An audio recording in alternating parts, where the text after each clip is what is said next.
இன்றைக்கு திராவிட முன்னேற்ற கழகம் ஆட்சி பொறுப்பேற்று 4.25 ஆண்டுகள் ஆகிவிட்டன.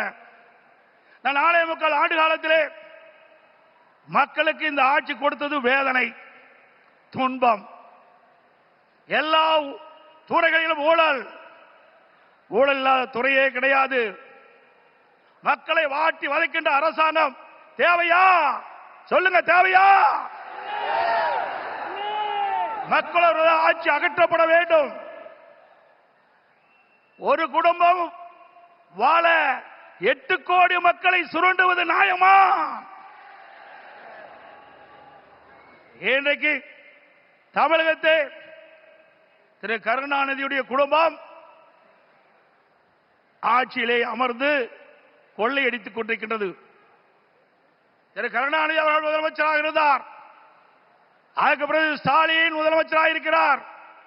ஆட்சி பொறுப்பேற்று 4.25 ஆண்டு காலத்திலே அவர் செய்த சாதனை ஒன்றே ஒன்று, ஊழல், ஊழல், ஊழல். இன்றைக்கு திரு ஸ்டாலினுடைய குடும்பம் உலக அளவிலே மிகப்பெரிய பணக்கார குடும்பமாக திகழ்ந்து கொண்டிருக்கிறது. திரு ஸ்டாலினுக்கு பிறகு உதயநிதி ஸ்டாலின் வர வேண்டும் என்று எண்ணுகின்றார். திராவிட முன்னேற்ற கழகத்தில் எத்தனையோ பேர் உழைத்தவர் இருக்கின்றார்கள். அவர்கள் எல்லாம் வீதியிலே பார்க்கப்படுகிறோம்.